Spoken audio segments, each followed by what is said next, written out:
Killing the Business, From the Backyards to the Big Leagues. The new book by the Young Bucks, Matt and Nick Jackson.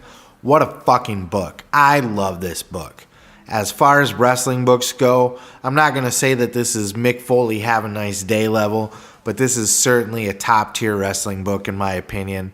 Definitely recommend you run out and read it or listen to it on Audible or have your mom read it to you before you go to bed. However you consume books, this is a must listen. I'm not even going to wait to the end to give you my review of it to tell you if I liked it or not. It was fucking dope. The book is told from the perspective of both Matt and Nick Jackson. I love the way that they did this. They alternated chapters so that each took a chapter telling the story all the way up from the beginning. Matt takes the first chapter because he was the firstborn. And this was this great storytelling. They did not use a ghostwriter to tell this story at all. A lot of celebrities or autobiographies will be written with a ghostwriter, an actual professional writer who will help write, craft, tell the story in a way that makes sense and just sort of interview the celebrity who poses as the author, right?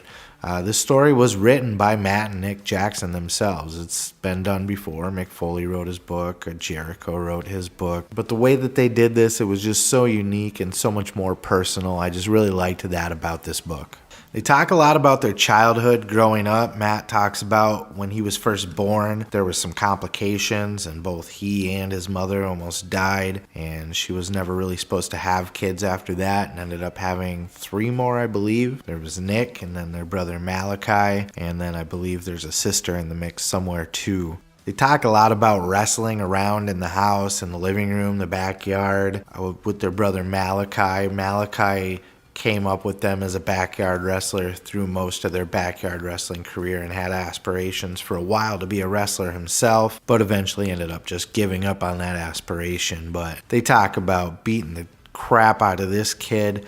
There was an incident where Matt came off of the couch and leg dropped his brother and broke his arm. Then they tried to hide it for a while until Malachi was in so much pain that they had to tell their parents, and then they were grounded from wrestling for a while, and then that would only last for a little while until they started wrestling around again, and of course, you know, their parents gave in and all of that. So their parents seem very chill despite being Jesus freaks, as they're called in the book by Matt and Nick themselves, but their parents, despite coming off overly religious, don't seem overly pushy. I know that tends to be a thing with the overly religious people. They tend to want to push that belief on everybody else, or they want to hide their kids from the world because it's not this perfect Christian as fuck existence, right?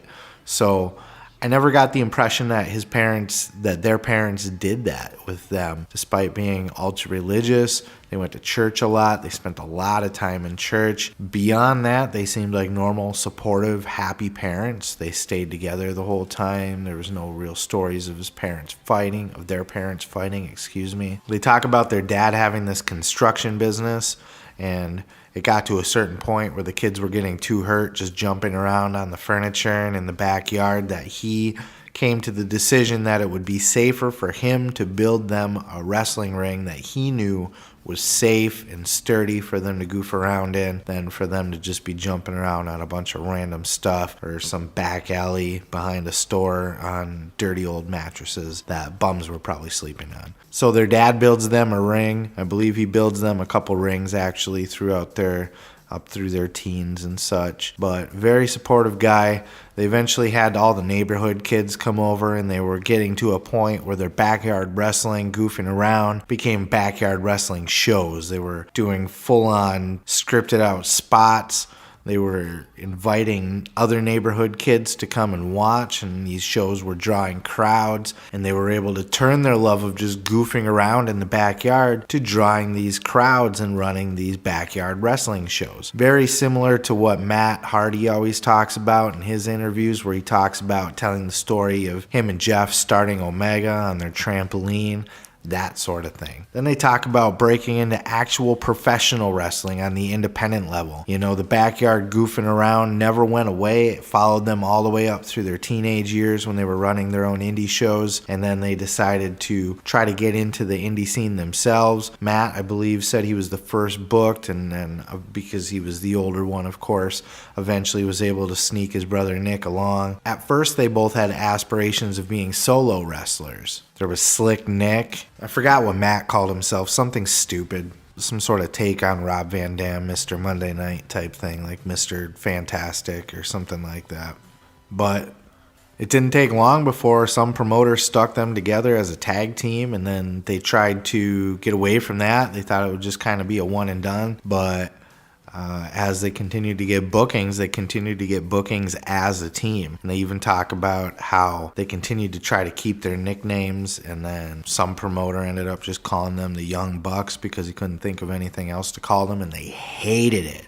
They thought it was the dumbest thing ever, and then all of a sudden they would try to drop it and keep their other gimmick names, and then the next promoter would be booking them as the Young Bucks as a tag team, and it just kept going and going until they couldn't run from it anymore.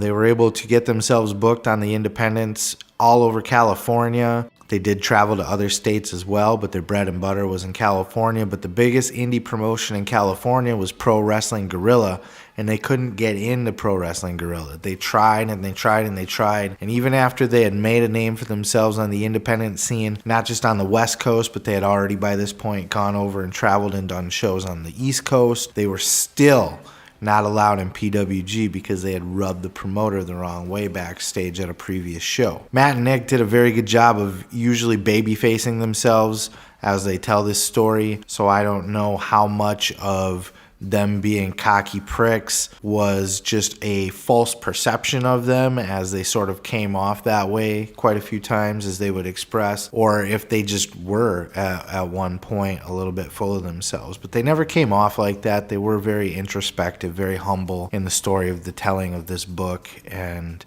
it just seemed like there was a lot of miscommunications or misunderstandings, or just them being so green to the business and not knowing any better, that really kind of followed them around for a lot of years. Finally, after basically every single other indie wrestler that they've worked with recommended them, they were finally brought into PWG and ended up killing it in PWG. They talk about their first trip to Japan and how lonely that was. Nick actually lost a girlfriend over that trip because she wasn't prepared to have a boyfriend that was just going to be out of town for a tour of Japan for a week or 2 weeks or 3 weeks to do fucking wrestling, right? Matt talks a lot about his now wife, meeting her and what it was like adapting her to the wrestling business and getting used to that. I mean, that's one thing that these boys, from jumping off their couch and breaking their brother's arm all the way up through going to Japan by themselves for the first time ever, they really loved pro wrestling. This was something that they never grew out of, something that they never wanted to give up. It was always a passion of theirs, and not just a passion to watch. It was a passion to be a part of it, to create it, to live it. They wanted to be pro wrestlers. They knew they weren't the biggest guys, but they had a plan that they were just going to be the best tag team they possibly could and just never give up. They were going to take advantage of every opportunity that they got. They went and they did shows in any state promotion that would book them, other countries, over to Japan. They did all this for very little money. They were very open about the kind of money that they were making on the indies, and they would tell you when they're only making $100, couple $100 here and there. It seemed like a very tight grind, and they were making nothing. To supplement things on the side, they were working for their dad in the construction business, trying to make money that way. At some point, Matt was working for Dana, his wife's girlfriend at the time, working for his dad.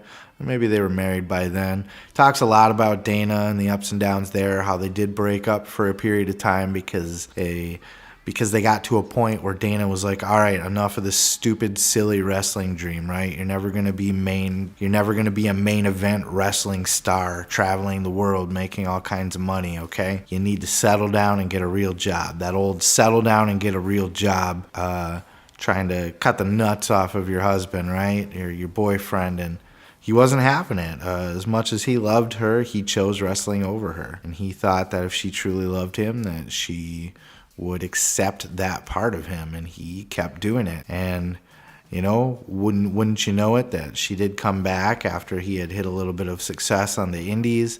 I don't think it was because of that. She just kind of came back around and found that he was now starting to make something of himself with that, and decided to give him another chance and wrestling another chance. They talked about their multiple tryouts with WWE. They went into a couple instances where they were actually on camera. There was one in particular where they played DX, and I actually went back and had to watch the YouTube video after I listened to that part of the audiobook, because I don't remember it. I remember it now that I've seen it, and it was great that it was the Young Bucks. You know, they had the I think it was Matt playing Triple H, and he had the big giant nose on and all that stuff. They're very open about what it was like being a part of that as well, being an independent wrestler working for WWE as an extra, trying to get work as an extra, trying to get signed, what it paid, all of that. They were very open about all of that, and how close they were so many times, and how they seemed to get a lot of respect backstage. You know, they got a lot of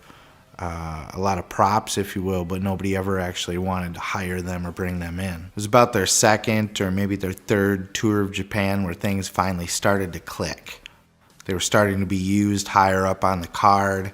They weren't the opening match jobbers anymore. They were starting to actually get a little bit of a following. They were starting to get over, if you will. And they talk about how that put them in a position to ask for more money, and how that opened up the door to get more work in the United States as well. They started working for Ring of Honor. The Bucks went into really good detail about their time in TNA. They talked about how Vince Russo had this idea for them and wanted them to cut their hair, and called them Generation Me. And they talked about that whole run, and I remember that team as well.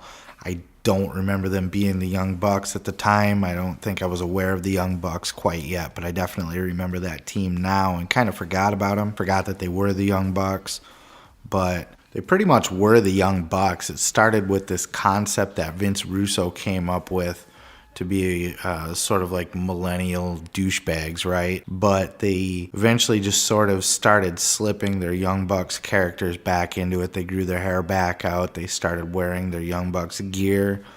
And they really just sort of were the Young Bucks in TNA as Generation Me. And the fans continued to cheer for the Young Bucks.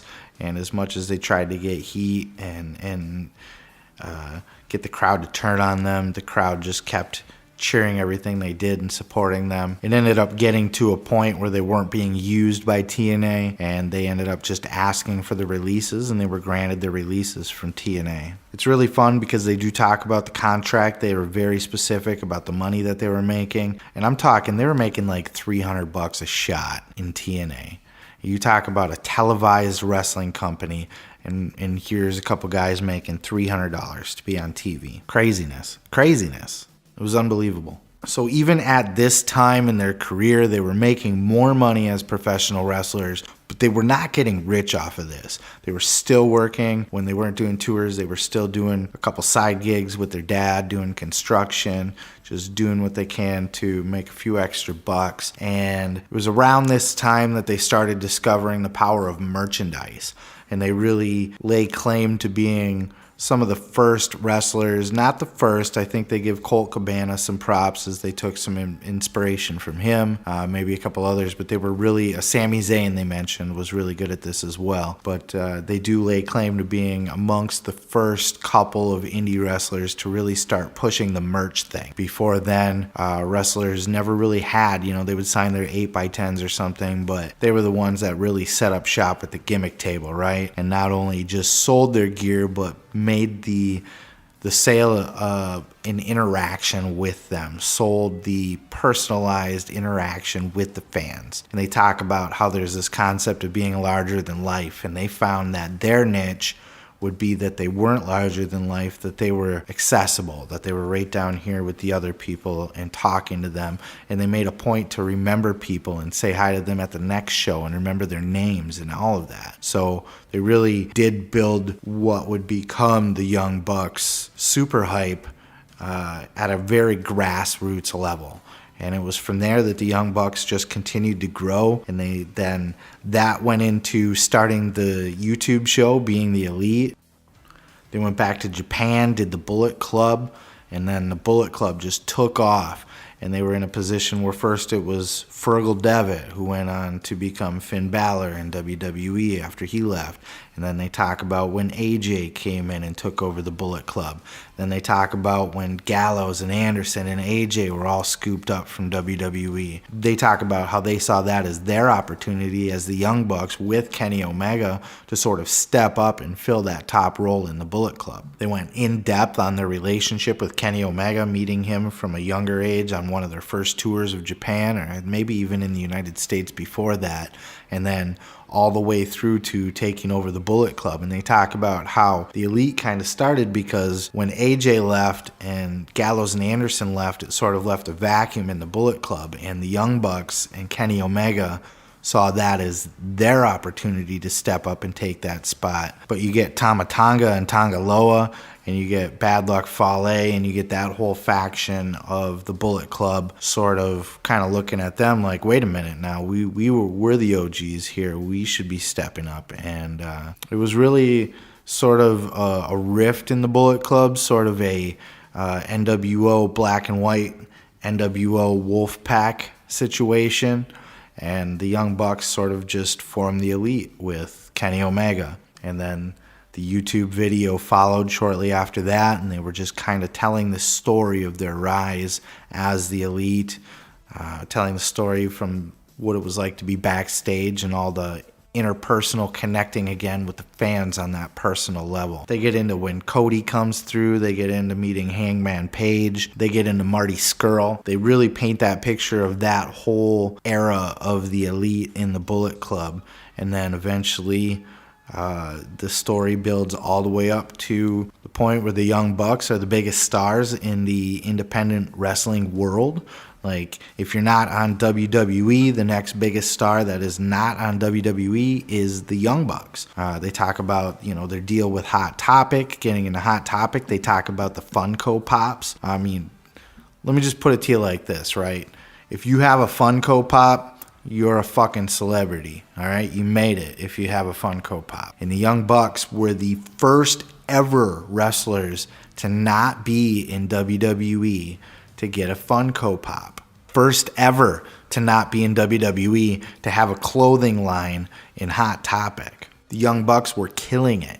And they had Kenny Omega along with them. And then Cody kind of saw that business model, right? He saw what they were doing, and they almost make it seem like he just sort of jumped on the bandwagon. I'm not saying that they buried Cody by any means at all. That's not what I'm trying to say. But it did, or make it seem like Cody is being an opportunist. But at the same time, it does kind of show that Cody was well aware of what they were doing, and I want to be a part of that.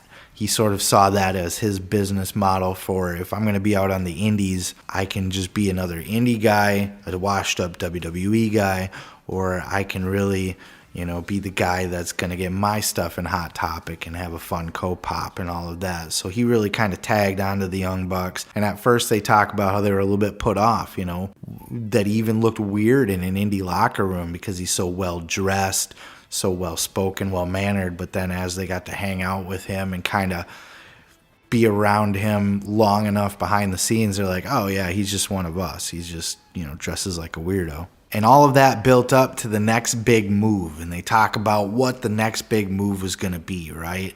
They knew that they couldn't just stay in New Japan anymore, but they weren't sure where they were going to go. They weren't sure what that next deal. They were still looking at possibly going back to Ring of Honor. They were still looking at going to WWE. They had a nice big offer on the table to go to WWE. And then they were talking to this money guy by the name of Tony Khan.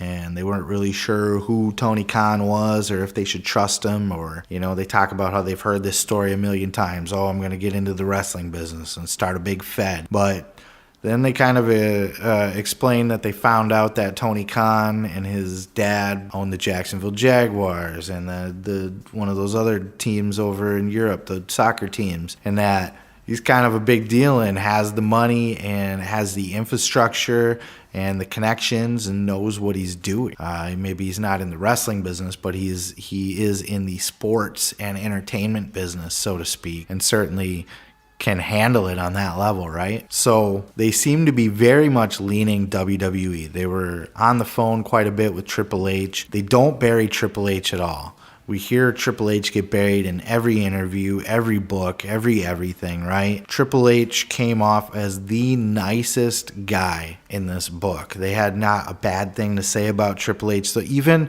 when they were talking about where they were impersonating DX and Matt had the big glue-on nose, he said he ran into Triple H in the hallway back before he was about to go out. And even Triple H was kind of poking fun at it and just saying, hey, they make these things bigger and bigger every time. And just had a laugh at it and was just nothing but kind to the Young Bucks. And all the way up through to the big decision, they talk about how the Young Bucks basically had this golden deal on the table for them, that they also wanted Kenny and that they were going to let the guys come in, and if they didn't like it, they could leave. And they were basically, the way that Matt and Nick explained it, Triple H was rolling out the red carpet for these guys, probably similar to what he did with AJ. They really wanted the Young Bucks and Kenny Omega. They really did. They probably were going to skip NXT. They probably were just going to go right to the main roster like AJ did. It was looking good. They had a great deal, and had they taken that, I don't know where they would have ended up because WWE's booking obviously sucks, but it does show that they saw a lot of value in these guys. But eventually, after weighing the pros and cons, no pun intended, they felt like the offer from Tony Khan to start the new promotion, Tony was offering them a stake in the creative, a stake in being part of the company, not just being a talent. And that's something that always appealed to the Bucks. They always liked the business end of it from back when they were just running their independent federation, backyard wrestling federation.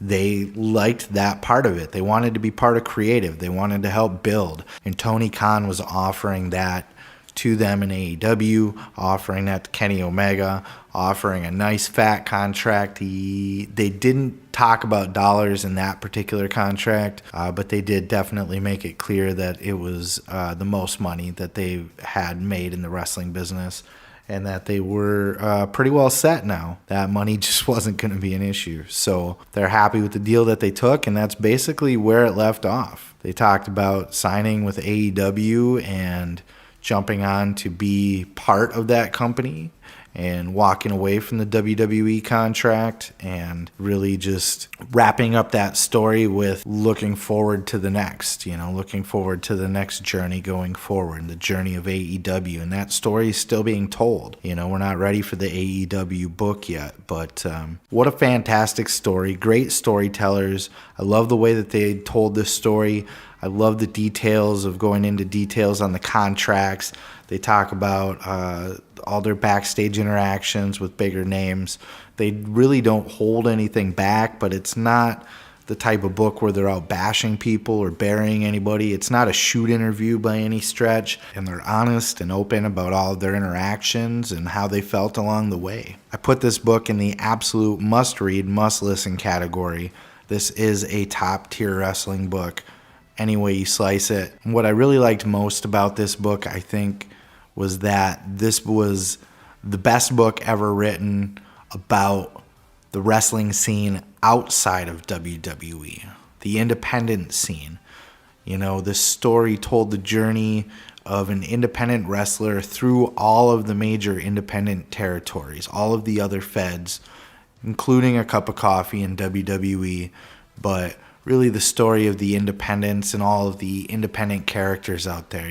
There's stories of Bryan Danielson and Kevin Steen and El Generico, and it's just a fantastic read, a different perspective, and I just can't say enough good things about it. You're not going to be bored listening to this. You're going to learn a whole lot. If you're a wrestling fan, this is totally worth your time. I don't even care if you're not the biggest Young Bucks fan, just for the perspective outside of WWE alone and the independent scene and the journey through the independents and how that story is told, I think is totally worth it, whether you're a Young Bucks fan or not. So I highly recommend. I'm going to quit rambling about it.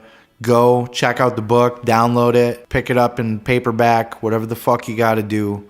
Get your hands on this story, read it, enjoy it.